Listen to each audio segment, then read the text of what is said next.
Je me présente, je m'appelle Violette Siméon, je travaille chez Make Sense. Make Sense étant une communauté internationale qui rassemble des acteurs autour de tous ces enjeux de société et qui co-anime cet événement aujourd'hui. Et avec moi, Marion, qui animera aussi cette session. Nous avons donc 3 intervenants.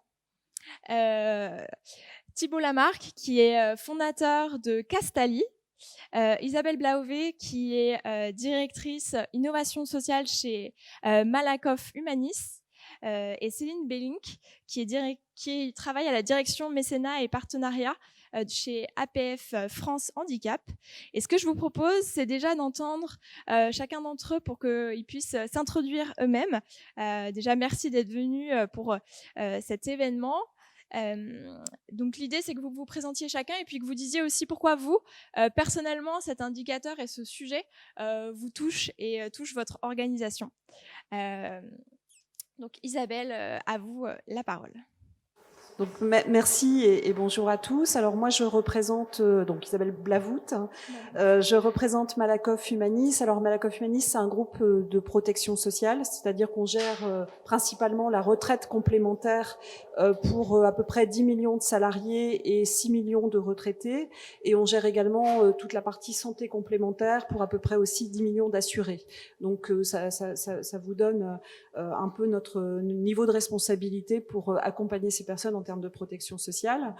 On est une structure de gouvernance paritaire et mutualiste à but non lucratif. Pourquoi je précise tout ça, c'est pour vous dire que l'intérêt général, il est un petit peu dans notre ADN. Et que effectivement on a, nous, en tant qu'acteurs de l'économie sociale et solidaire, un engagement sur l'impact social qui est très très fort naturellement.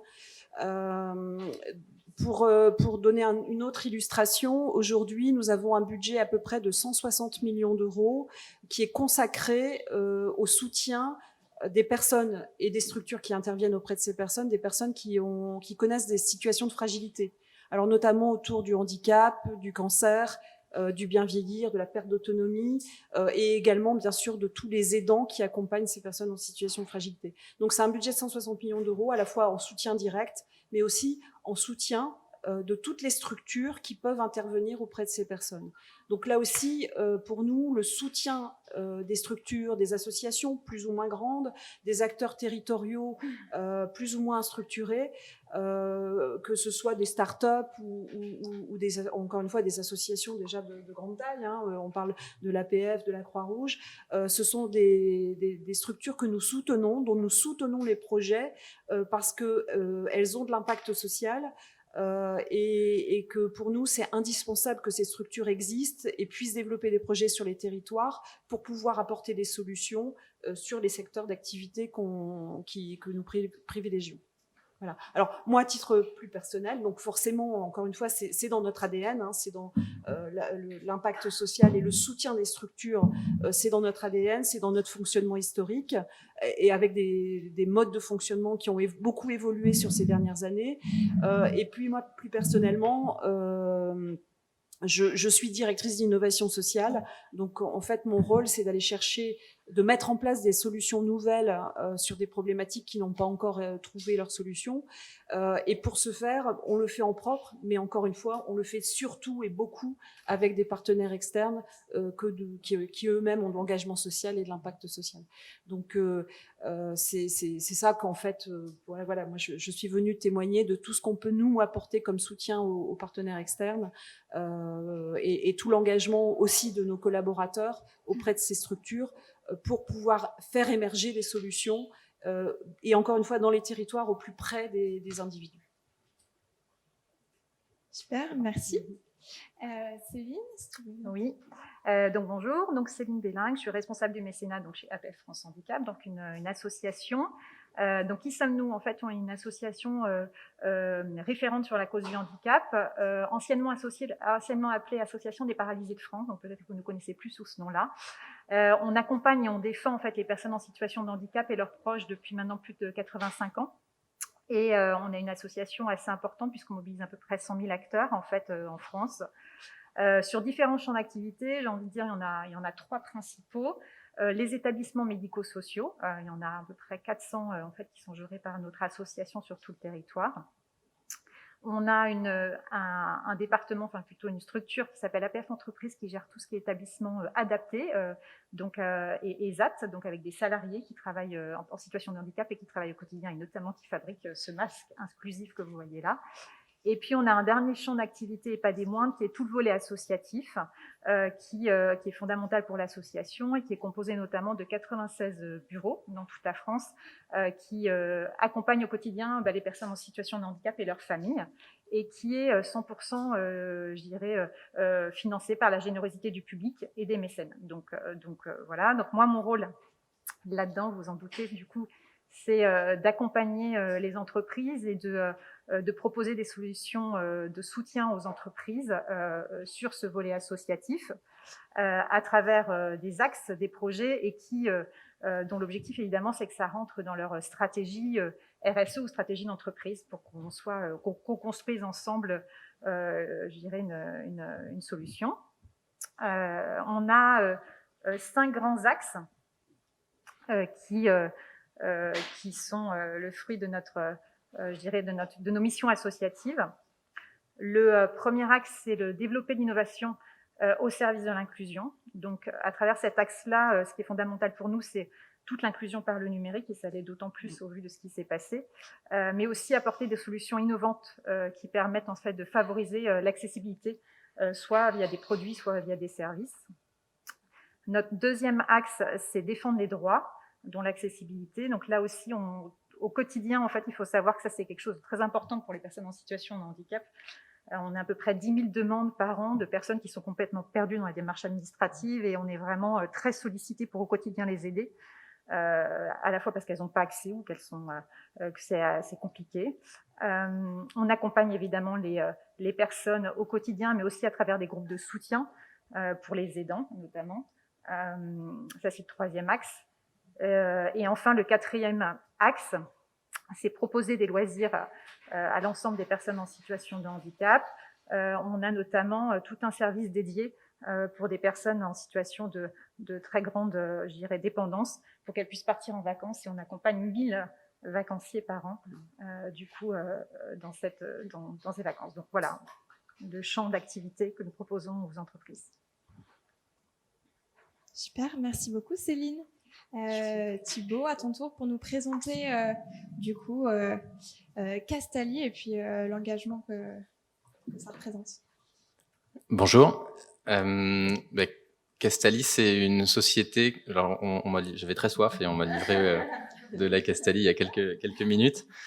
Notre métier, c'est de mettre fin à la folie des bouteilles en plastique. En fait, aujourd'hui, les bouteilles d'eau en plastique ont infiltré nos vies. On les retrouve absolument partout. Il y a un petit exemplaire à côté de moi. Mais ce qu'on ne sait pas, en fait, c'est qu'il y a 16 milliards de bouteilles à usage unique en France. Il y en a environ, dans les grandes villes, 10% qui sont recyclées. Et notre métier, en fait, c'est de venir offrir des alternatives aux consommateurs pour qu'ils puissent finalement valoriser l'eau du robinet et l'embouteiller, soit dans des bouteilles en verre, ça vous allez les retrouver dans les hôtels, les restaurants ou les entreprises, dans les salles de réunion, soit dans des gourdes pour les entreprises. Castali, c'est une société qui a 9 ans. On a démarré fin 2011. Donc sur les 3 secteurs, café, hôtel, restaurant et entreprise. Je pense que un des engagements forts de Castali, donc on fait partie de l'économie sociale et solidaire, les machines sont éco-conçues, fabriquées, elles sont assemblées en France ou en Italie, les kits filtres, 100% de notre kit filtration est assemblé à Issy-les-Moulineaux, à quelques centaines de mètres du bureau par un ESAT, avec 16 travailleurs en situation de handicap qui assemblent nos kits filtres. Et on a essayé vraiment de voir comment est-ce qu'on pouvait pousser le modèle au maximum. On n'a pas inventé la fontaine à eau, on n'a pas inventé les bouteilles en verre, mais par contre, on a fait quelque chose de beaucoup mieux que ce qui existait sur le marché. Pendant le confinement, on a levé 13,5 millions d'euros avec 4 investisseurs, dont Amundi, Finance et Solidarité, qui est le plus gros fonds ESS français, qui est à peu près 500 millions d'euros, avec Raise Impact, qui est un fonds d'investissement à impact, avec Seb Alliance, qui est le fonds d'investissement de Seb, l'industriel français, et puis avec un fonds digital qui s'appelle Ring Capital. L'engagement de Castalli, alors nous on a un impact qu'on mesure tous les jours, c'est la bouteille plastique économisée, et on a un engagement sur les 2 prochaines années d'éviter 100 millions de bouteilles plastiques. Mais on a aussi un projet dont on va parler dans quelques minutes, qui s'appelle Made Blue, où finalement on donne accès à l'eau potable à des gens dans les pays du Sud. Super, merci Thibaut.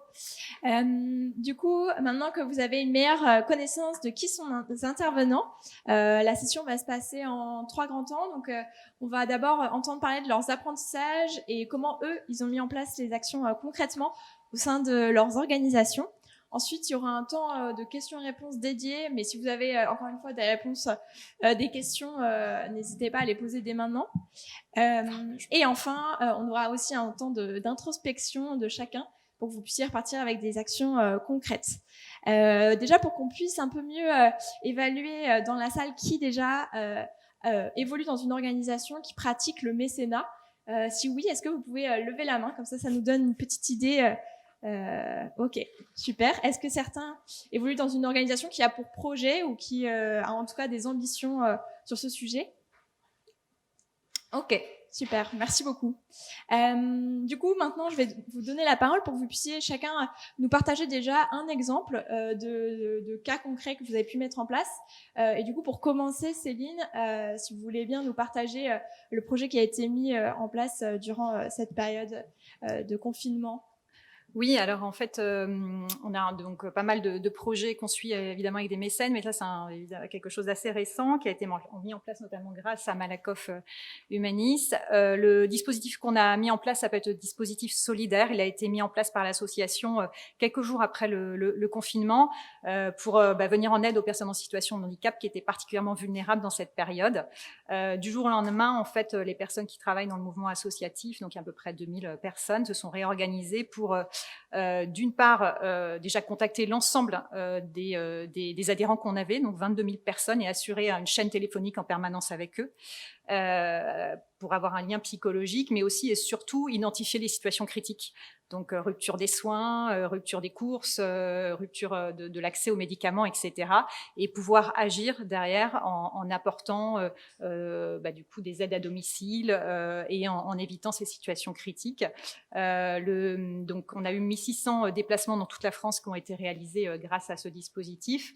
Et puis aussi il y a eu un grand pan et un grand champ d'action qui a été fait autour du numérique, puisque pendant toute la période, on a développé vraiment et on a facilité l'accès au numérique pour toutes les personnes en situation de handicap, notamment en proposant des ateliers virtuels à ces personnes-là pour avoir des rendez-vous réguliers, pour qu'elles ne se sentent pas isolées, en ayant des contacts très réguliers via des newsletters ou autres. Et donc voilà, donc l'ensemble du dispositif a été fait pendant cette période du confinement. Il a été soutenu par 3 mécènes majeurs, dont Malakoff Humanis ici présent, et je les remercie encore d'ailleurs, la Fondation BNP Paribas et la Fondation de France. Donc voilà le dispositif qu'on a soutenu. Donc après, je ne sais pas si vous voulez qu'on parle un petit peu de ce qu'on en a retiré de cette expérience directement. Alors, je pense que comme beaucoup, déjà ce qu'on a retiré de ce temps, c'est la solidarité et l'énorme élan de solidarité qu'il y a eu, et la réactivité de l'ensemble des acteurs, et notamment des mécènes, hein, parce que très clairement, j'ai envie de dire quelques jours après déjà le début du confinement, les mécènes nous ont tout de suite proposé de nous soutenir sur ce dispositif, et ils nous ont fait confiance. Donc ça, c'était quelque chose d'assez fort.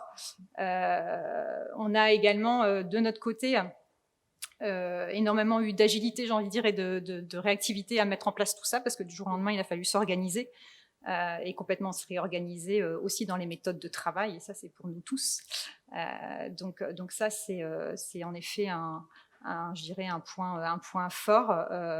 Donc voilà, et même aussi, on a réussi à mettre en place très très vite des outils de suivi, de coordination, de reporting, ce qui nous a permis quand même d'avoir des indicateurs d'impact de réalisation à la fin de la période du confinement. Donc ça, c'est un point évidemment positif. Après, évidemment, alors après, c'est une situation inédite, mais la grosse question, c'est un petit peu le et après, et comment s'inscrire finalement un peu plus dans une stratégie à long terme après avoir soutenu une action qui est celle-ci, quoi.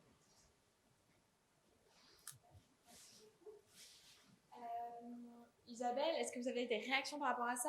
Et plus globalement, quelle est la démarche qui est menée chez Malakoff Ménec dans le soutien de ce type de projet humaniste? La réaction, c'est, enfin, je pense qu'on a, nous, on a fait un constat. Alors, c'était plutôt mon deuxième exemple, mais on peut l'introduire un peu maintenant. On a fait le même constat, c'est que pour l'intérêt, enfin, avant on disait il faut être orienté client, etc. Et avec le confinement, on se rend compte qu'en fait l'intérêt général mobilise énormément les collaborateurs. Et on a fait le même constat de l'agilité, c'est-à-dire qu'on parle aussi beaucoup d'agilité et d'innovation dans les grandes entreprises. Hein, on ne sait pas bien toujours le mettre en place, mais on a fait le même constat de se dire qu'en 3 ou 4 jours, on a réussi à mettre en place des dispositifs en s'appuyant sur des partenaires externes, hein, enfin sur là aussi des associations, des structures locales, etc., pour la raison de l'intérêt général. C'est-à-dire que on a réussi en interne, nous, à faire bouger des processus, à faire accepter effectivement dans nos processus industriels, avec le juridique, avec la RGPD, avec la conformité, etc. On a réussi à mettre en place des dispositifs en 3 ou 4 jours, là où habituellement il nous aurait fallu 3 ou 4 mois. Donc on arrive à mobiliser des acteurs, alors externes bien sûr parce que c'est leur mission, mais aussi en interne, à mobiliser une entreprise pour l'intérêt général. Donc ça c'est intéressant de se surfer sur cette vague-là encore un petit moment. Alors sur le témoignage, alors moi le retour d'expérience sinon que je voulais faire en première intention, c'est d'expliquer comment nous on vit le mécénat depuis plusieurs années. Du mécénat, on en fait vraiment depuis plusieurs années. Il n'y a aucune prétention là-dedans, mais historiquement, c'était surtout de la subvention. C'est-à-dire qu'en gros, on filait un chèque parce qu'on trouvait l'idée intéressante, on trouvait que l'engagement de la structure qu'on observait était intéressant et dans nos valeurs, et donc on donnait une subvention. Bien sûr, on a mûri avec tout ça et on s'est dit c'est pas suffisant.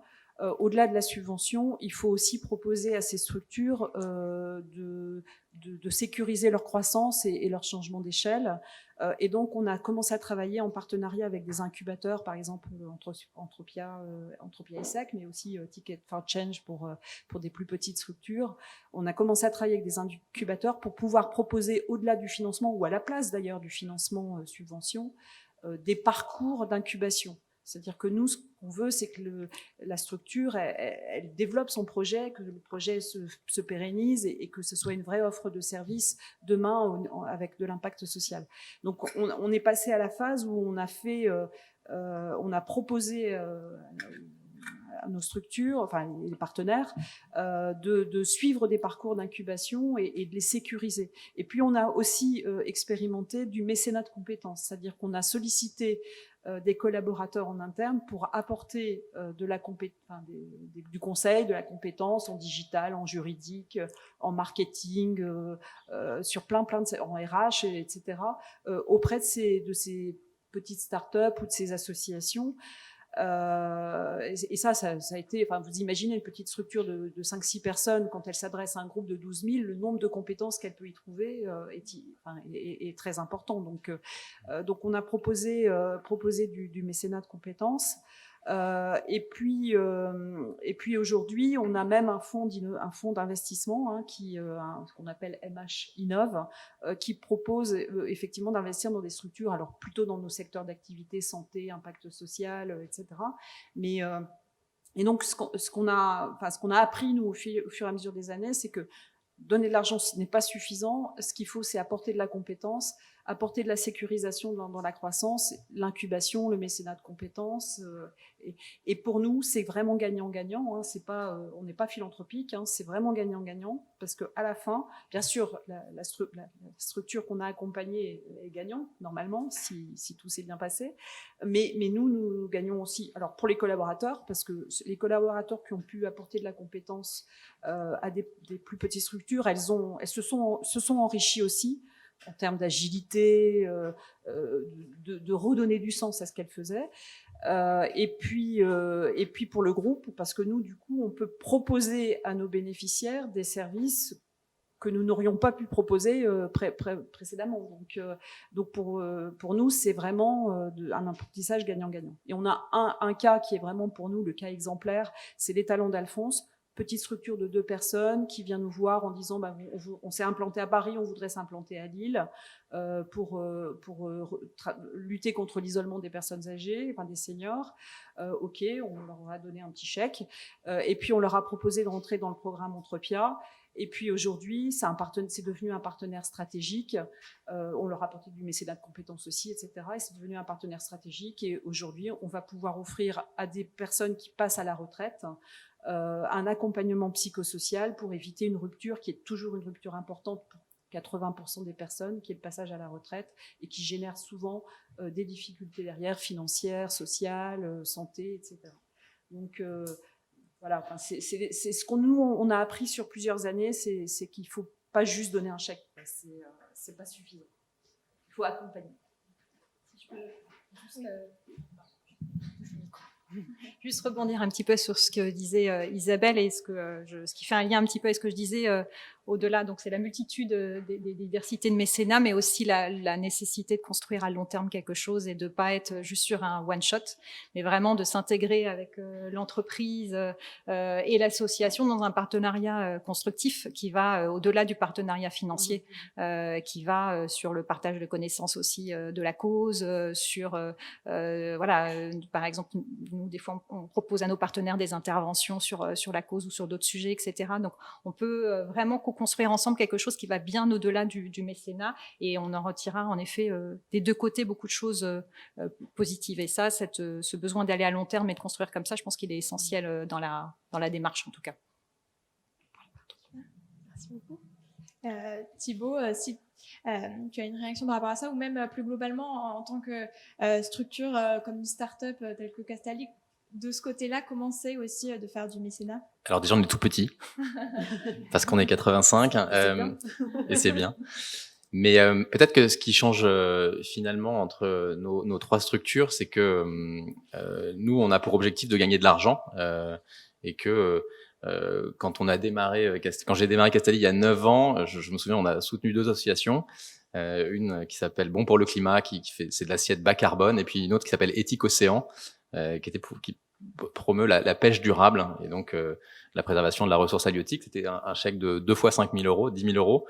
Et donc sur le premier exercice, ça représentait 2,5% du chiffre d'affaires, ce qui est absolument énorme.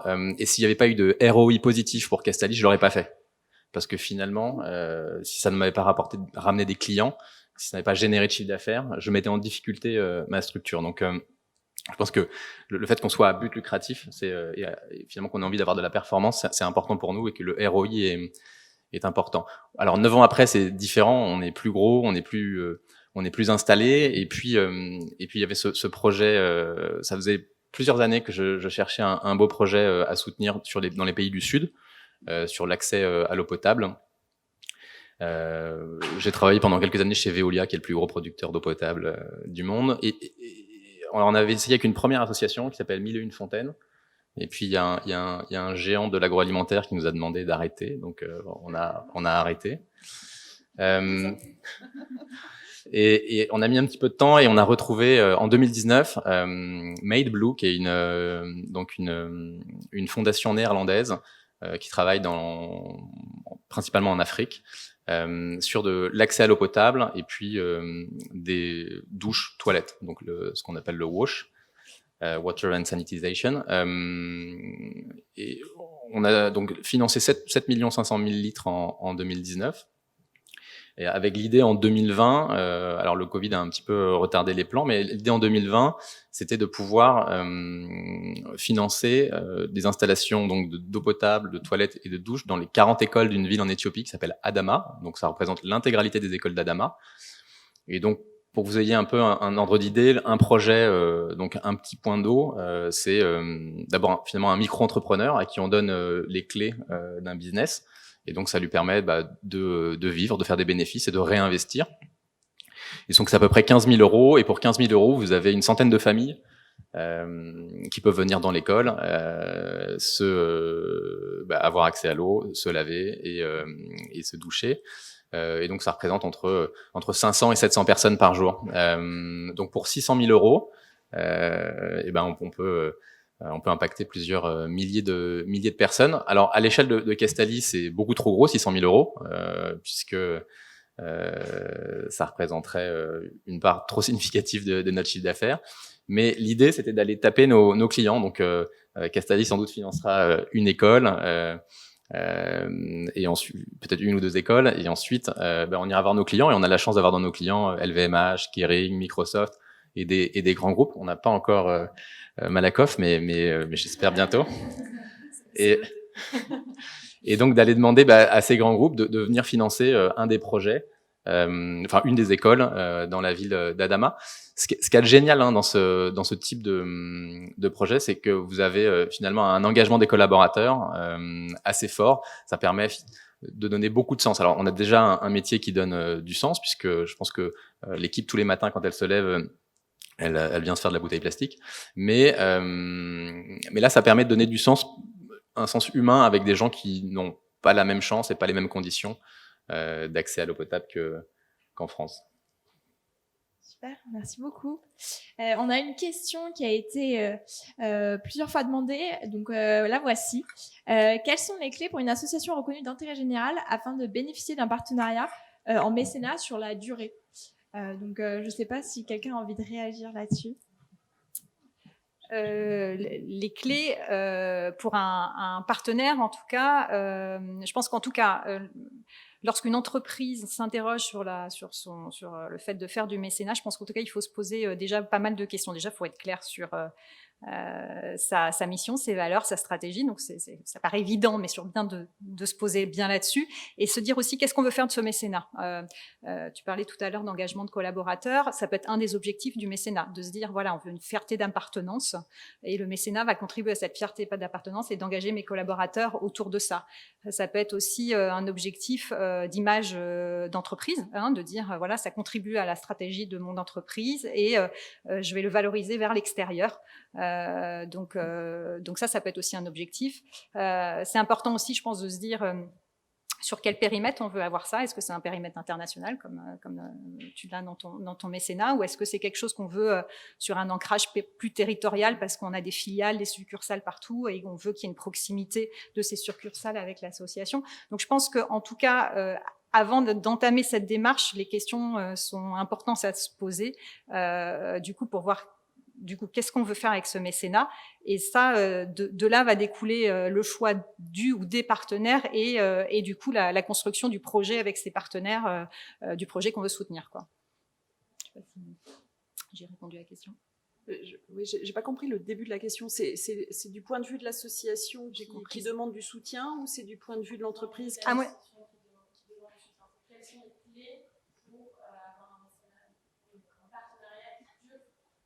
Ouais. Et je pense qu'il n'y a pas de clé initiale. Le partenariat, il se construit. Oui. Donc, ce qu'il faut, c'est avoir un projet, déjà, un projet qui a du sens. Et je reprends le cas des talents d'Alphonse dont je parlais tout à l'heure. Le partenariat stratégique qu'on va construire avec eux, là, n'est pas du tout sur la même base que la raison pour laquelle on les a une première fois financés. C'est-à-dire, ils ont fait parce qu'ils ont grandi, parce qu'ils ont mûri leur projet. À un moment, ils font un pivot. Là, actuellement, ils font un pivot de service. Et bien sûr, eux, ça va être une structure à but lucratif. Mais ils font un pivot de service, et c'est sur cette base-là qu'on construit le partenariat stratégique. Donc, plus grand-chose à voir avec le projet initial. Par contre, la clé, c'est de se faire confiance mutuellement. Ça, c'est indispensable. C'est-à-dire que, mais en tant que grande entreprise, il faut savoir faire confiance à une petite structure. C'est pas dans nos gènes au départ, parce que forcément, on est plus fort, on est plus gros, on a raison. Donc, c'est très compliqué d'être à l'écoute et de s'adapter. Et puis, pour l'association, il ne faut pas qu'elle perde son âme non plus. Enfin, la structure, c'est-à-dire qu'il faut qu'elle soit assez alignée sur son propre projet. Parce que c'est très facile de se faire étouffer par une grosse structure. Donc, ce qu'il faut, c'est être très clair dans son projet et accepter après qu'il mûrisse, qu'il évolue, etc. Mais il n'y a pas de clé particulière. Ça grandit, quoi. Enfin, un partenariat, ça se construit. Non, du coup, je rebondis, j'avais compris à l'inverse de la question. Donc, en effet, je pense que de la même manière, l'association doit être claire sur son projet associatif, ses champs d'action et ses axes, et là où elle veut aller pour aussi, du coup, proposer à l'entreprise de s'intégrer là-dedans et de voir comment, par rapport aux intérêts de l'entreprise, l'entreprise peut s'inscrire dans ces projets et qu'on construise ensemble quelque chose sur le long terme.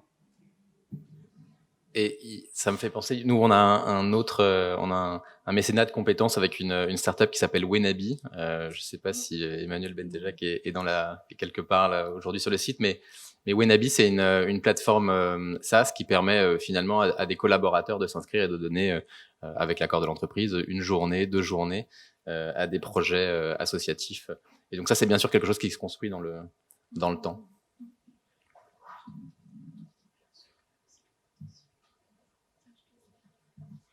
Donc le public justement est intéressé par le mécénat de compétences, si vous avez des retours d'expérience à partager. Alors, nous, on a expérimenté ça alors dans la structure, la structure avant fusion. Donc là, on est en train de le reconstruire pour la structure fusionnée. Mais ce qu'on avait, c'est on avait volontairement limité le nombre de personnes. Je m'adresse à Marie, c'est une 40aine de personnes qui étaient donc sur un groupe de 6000. On avait identifié une 40aine de compétences clés pour les associations et start-up. Et donc, on avait établi qu'elle pouvait consacrer, alors je ne sais plus, c'est 2 heures par mois. 2 heures par mois, voilà, j'ai ma référence. 2 heures par mois, donc c'était négocié, donc c'est pas énorme, mais je vous assure que pour donc ces personnes ont pu intervenir. Alors c'était encore une fois soit des experts du marketing, soit des experts du juridique, soit des experts RH. Il y avait de l'expertise juridique, etc. Et donc l'association ou la start-up pouvait solliciter les personnes sur cette compétence. Et je vous assure que d'un point de vue salarié, ça leur a donné une bouffée d'oxygène parce que d'abord elles se sont retrouvées en face de personnes engagées, de personnes qui avaient un projet, et elles étaient fières de pouvoir partager ce projet avec elles. Et puis ça les valorise aussi dans leurs compétences, c'est-à-dire qu'elles sont en posture d'expert et donc ça valorise complètement la compétence qu'elles sont en capacité d'apporter. Et puis on a eu un retour d'ailleurs d'Anthropia pour les talents d'Alphonse, c'est-à-dire Anthropia qui pourtant propose un parcours d'incubation a dit grâce à ce mécénat de compétences, on a pu élargir l'apport de compétences auprès des structures accompagnées. Donc c'est vraiment 2 heures par mois, c'est pas beaucoup pour l'entreprise en termes d'engagement, surtout sur une 40aine de salariés, et malgré tout, ça a apporté énormément aux structures qu'on a pu accompagner dans ce cadre-là. Donc c'est facile à mettre en place. Et après, effectivement, ça se met pas, dans un groupe important, ça se met pas en place. Il faut qu'il y ait une politique RH, etc. Mais encore une fois, nous, on n'a pas connu de frein dans nos structures initiales. Je sais pas si. Une autre action sur le mécénat de compétences ou c'est clair pour vous? Ok. Sinon, j'avais une question par rapport à l'indicateur du jour. Donc, si j'ai bien compris, je pense que vous n'avez pas encore le chiffre clé, mais est-ce que vous avez pour ambition d'identifier le pourcentage du chiffre d'affaires qui est alloué à ce type d'action? Ou alors, si ce n'est pas cet indicateur, est-ce que vous avez d'autres indicateurs sur lesquels vous travaillez pour mesurer ça? Donc nous, ce que je disais, c'est que notre indicateur principal, et d'ailleurs c'était un des indicateurs dans le cadre de la due diligence de notre levée de fonds, de nos investisseurs, c'est le nombre de bouteilles plastiques évitées. Donc ça, c'est quelque chose qu'on suit pas quotidiennement, mais qu'on suit au moins le mois, et qui donne une notion de l'impact environnemental de Castalli. Après, en préparant la table ronde, je me suis intéressé à finalement combien est-ce que sur l'année 2019 on avait investi dans des activités caritatives, et c'est 0,5% de notre chiffre d'affaires, mais qui est mélangé entre du don en nature, qui est peut-être la chose la plus facile à faire pour une start-up, du don financier, et puis là on démarre le mécénat de compétences. moi, enfin, côté Malakoff Humanis, on n'avait pas, enfin, c'est pas un indicateur qu'on avait identifié. Par contre, moi, je me suis aussi livrée à l'exercice hier, mais avec enfin, voilà, il y a plusieurs bases, plusieurs hypothèses possibles. Alors, soit je prends le budget de la retraite complémentaire et le budget de l'action sociale dans ce cadre-là, et là, je dis c'est 25%, waouh, c'est énorme. Soit je regarde, alors nous, la notion de chiffre d'affaires ne veut pas dire grand-chose, puisque ce sont des cotisations salariées, donc dans ce cas-là, on est plutôt autour de 4-5% si je fais ce ratio-là. Voilà, enfin, mais c'est sûr que, encore une fois, enfin, c'est dans nos gènes, c'est dans notre ADN, l'accompagnement social et l'impact social et l'accompagnement des structures. Donc, on est aujourd'hui autour, enfin, si je devais retenir un chiffre, autour de 4-5%, mais c'est plutôt un exercice auquel je me suis livrée hier soir. Si je peux, alors donc nous, ça dépend évidemment des partenaires qui s'engagent avec nous, mais je peux quand même rebondir sur un point, c'est qu'il n'y a pas non seulement l'aspect financier, comme tu disais, mais il y a aussi les dons nature, le mécénat de compétences, et tout ça peut être valorisé vraiment comme du mécénat. Et c'est important de le dire parce que très clairement, lorsqu'on a eu un don, on a eu beaucoup de dons de masques pendant cette période-là, et ça a été valorisé très clairement à la fin de l'exercice, et c'était quelque chose de fort utile vu le contexte. J'en profite comme on parle de l'impact score. Donc, vous êtes prêté à l'exercice et vous pouvez vous aussi vous prêter à l'exercice et devenir bêta-testeur de l'impact score pour regarder vous aussi quel pourcentage de chiffre d'affaires vous souhaiteriez ou vous allouez déjà au mécénat.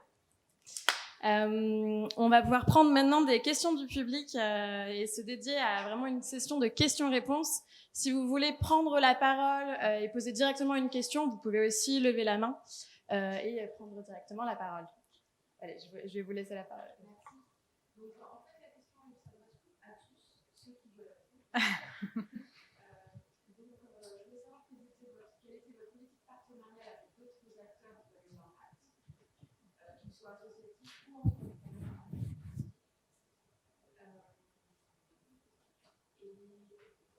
Globalement, c'était tout, et surtout aussi comprendre quels étaient derrière ces partenariats aussi, quelles étaient vos actions en termes d'emploi, et notamment de contribution aux actions de matérialisation des bassins d'emploi.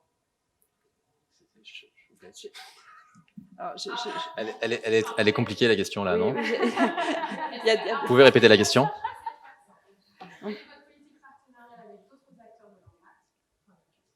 Deuxième question, en matière d'emploi, en plus d'être un employeur exemplaire, quelles autres actions menez-vous? Alors, je peux répondre sur la première question. Nous, on aime bien chez Castali travailler avec d'autres acteurs de l'impact, alors que ce soit des toutes petites structures dont on peut faire bénéficier soit du réseau, soit, principalement d'ailleurs du réseau ou du mécénat de compétences, ou des structures plus grandes avec qui on peut co-organiser des événements. Voilà, ça c'est sur la première question. Sur la deuxième question, sur le bassin d'emploi, à l'échelle d'une startup de 85 personnes, je pense que ça ne veut pas dire grand-chose. Par contre, ce qui est certain, c'est que typiquement sur l'assemblage des kits filtres, on aurait pu les faire assembler en Asie et on les fait fabriquer à Issy-les-Moulineaux par un ESAT. Alors, nous, sur nos relations avec les autres partenaires à impact, alors c'est clair que venant du monde associatif, évidemment, on a beaucoup de collaborations avec d'autres acteurs associatifs, que ce soit des grosses organisations comme la Croix-Rouge, où on a un incubateur notamment qui va se lancer avec eux pour favoriser les startups qui visent à l'inclusion. Ou même, j'irai directement avec ces startups. On a notamment un département qui s'appelle APF Lab et qui essaye de co-construire ce que je disais tout à l'heure, des solutions innovantes pour des entreprises de produits ou de services, et qui qui vraiment aide de manière significative les startups dans cette démarche-là, en menant des entretiens quantitatifs et qualitatifs avec des personnes en situation de handicap et en les aidant vraiment à développer au mieux leurs services services et leurs produits pour elles. Donc voilà. Après, sur la deuxième partie de la question, très clairement, de par notre division APF Entreprises, on est vraiment un acteur de l'emploi des personnes en situation de handicap, et on a également une politique RSE assez forte à ce niveau-là, avec l'ensemble de nos fournisseurs dans cette démarche, quoi. Pareil sur les partenariats avec d'autres. Alors nos partenaires sont essentiellement des partenaires qui ont de l'impact, de l'impact social, puisque c'est ça dont je témoigne aujourd'hui. Et d'ailleurs, un sujet sur lequel je voulais rebondir tout à l'heure, c'est pas, enfin, il n'y a pas de polémique, mais c'est pas parce qu'on n'est pas à but lucratif qu'on n'est pas vigilant quand même à la performance de ce qu'on fait. Et notamment, on impose aujourd'hui, alors à partir d'un certain seuil, à toutes les structures qu'on subventionne, qu'on accompagne, de passer par une phase de mesure d'impact social. C'est-à-dire qu'on impose la mise en place de l'indicateur de mesure d'impact social pour mesurer l'utilité et la performance de ce qui est fait, parce qu'on peut aussi constater qu'il n'y a pas d'utilité, pas de performance à la fin.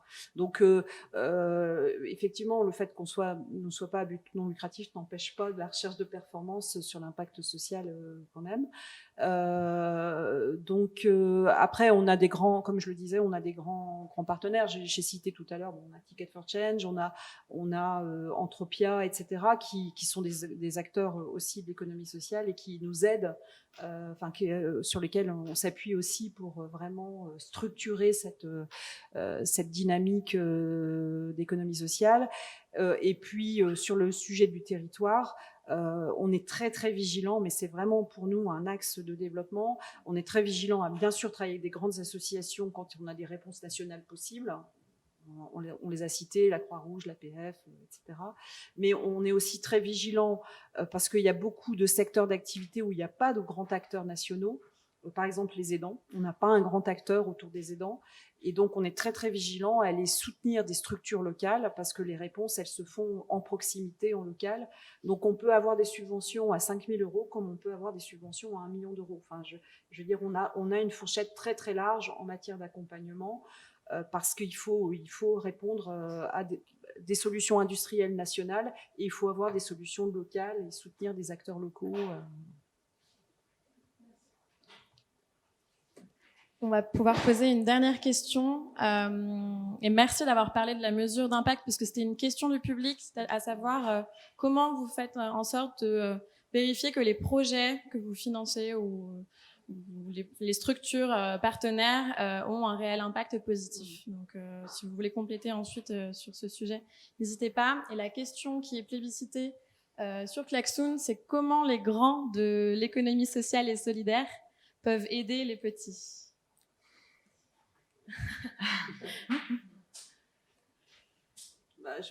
C'était un peu l'objet de l'intervention, c'est de se dire quand il y a un projet, il faut venir, en tout cas moi je parle pour Malakoff Humanis, faut venir nous voir et on discute, s'il est dans nos axes, bien sûr on n'est pas sur tous les sujets, on n'est pas sur l'écologie par exemple, mais par contre on est sur, comme je le disais, sur le handicap, on n'est pas d'ailleurs tout seul, on est sur le cancer, on est sur les aidants, le bien vieillir, voilà. Donc quand il y a des projets qui ont une volonté de changer les choses et d'avoir l'impact social positif il faut venir nous voir et on étudie tous les dossiers. Donc, voilà, on a des commissions exprès de partenariat, etc. Donc l'entrée n'est pas compliquée. Après, il faut qu'il y ait un projet. Oui, alors très très spécifiquement, merci Marie. Très spécifiquement là dans le cadre du Covid, de la crise sanitaire, c'est vrai qu'on a créé un fonds de secours à peu près de 10 millions d'euros pour soutenir des associations qui avaient des difficultés financières. Parce que beaucoup d'associations n'ont pas pu avoir d'activité pendant cette période-là à cause de la problématique de l'éloignement. Et donc, on a créé effectivement là aussi un fonds de secours pour soutenir des associations, encore une fois, dans les secteurs dont je parlais. Donc là aussi, on reste accessible sur ces sujets assez facilement. Alors, à une toute petite échelle, on a aussi fait on a participé à un fonds de secours avec Morning Coworking. Je sais qu'il y a mon ami Clément Alteresco qui passe cet après-midi. et donc a récolté 250 000 € pour des entrepreneurs de ses coworking qui étaient en besoin de trésorerie. Donc c'est une façon de soutenir l'écosystème. Ouais, si je peux compléter, moi je disais tout à l'heure, hein, nous on est un acteur associatif, mais beaucoup d'associations viennent nous voir et on les aide d'une certaine manière, et ça va jusqu'à également des entreprises. Je pense notamment à une entreprise qu'on a rachetée qui s'appelle Leka, en fait, qui est un petit robot en fait qui permet d'aider des enfants qui sont atteints de trisomie à développer leur interactivité. Donc voilà, donc ça typiquement en tant qu'acteur également associatif, on a ce rôle à jouer pour soutenir et développer les services destinés aux personnes en situation de handicap. Merci à tous les trois pour ces éclairages. Je joins un dernier mot, pas Dernier mot très rapide. Mais c'est un appel au public. Alors, non, donc je vous ai parlé de Made Blue. Pour l'instant, c'est une fondation qui est néerlandaise. Castaly va développer la fondation, enfin en tout cas la branche française de cette fondation, et on recherche un stagiaire fin d'études pour pouvoir finalement lancer l'activité à partir de janvier. Bon, l'appel est passé. Donc, maintenant qu'on a entendu ces éclairages, vraiment ces retours d'expérience, merci à vous trois. J'espère que vous êtes inspirés.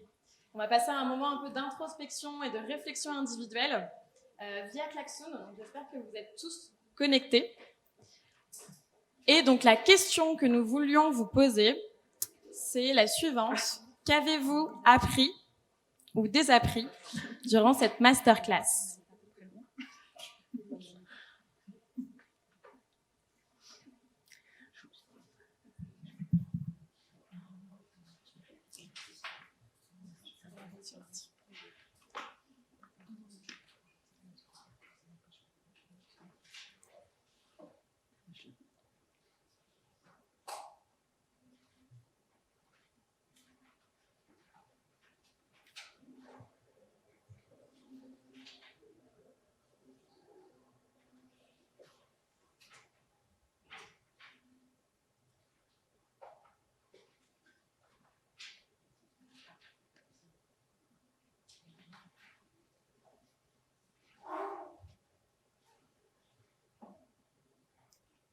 Vous pouvez aussi prendre la parole hein, si vous confortez ces idées. Très bien.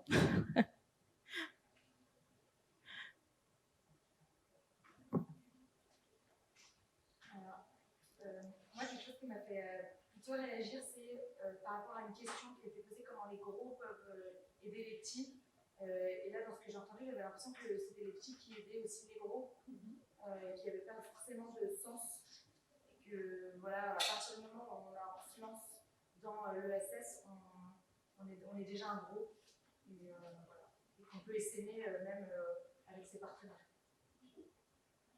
Tout à fait. Très, très belle remarque. Merci beaucoup. Quelqu'un d'autre vous a dit? En fait, moi, je suis conforte dans la vision qui est aussi, là encore, des porteuses de projet à impact, mais je crois beaucoup à l'apport réciproque en fait, de tous les écosystèmes. Et donc, moi, j'ai une approche écosystémique dans mon projet et j'ai aussi une approche holistique, c'est-à-dire que je suis sur plusieurs sujets. Et pour l'inclusion, la solidarité et l'écologie. Et donc, de vous avoir tous les trois était un beau cadeau pour commencer ma journée.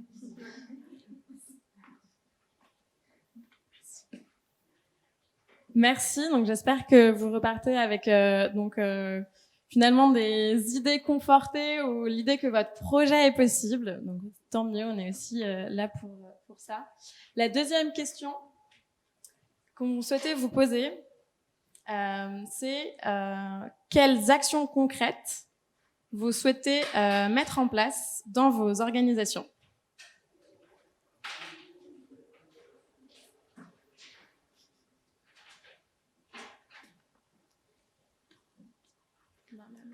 Ceux qui n'ont pas d'idée, vraiment, Wenabi, c'est... Et oui.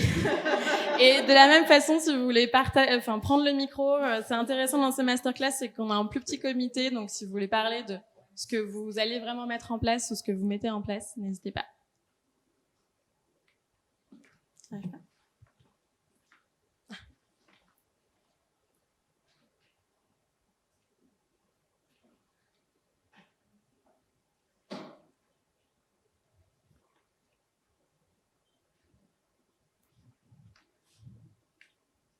On a entendu beaucoup de partenaires, beaucoup de programmes.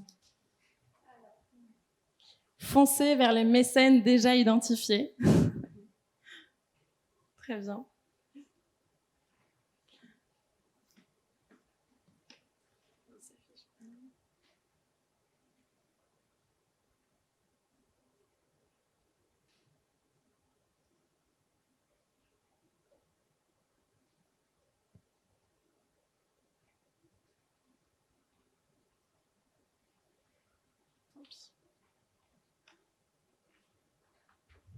Envoyez mon projet à Malakoff. Bon, vous allez peut-être être inondés de demandes suite à cette masterclass. Et c'est tant mieux, on va dire, parce que c'est aussi l'occasion de se rencontrer. On va se laisser là-dessus. Ah, peut-être vous voulez prendre la parole, je vous en prie.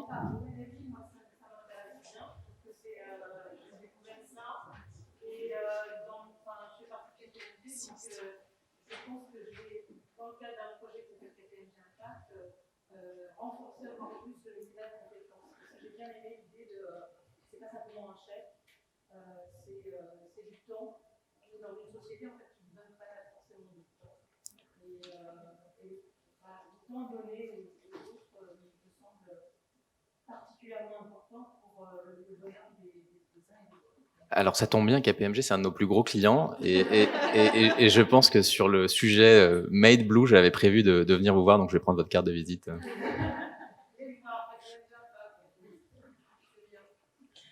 Merci à tous pour votre participation.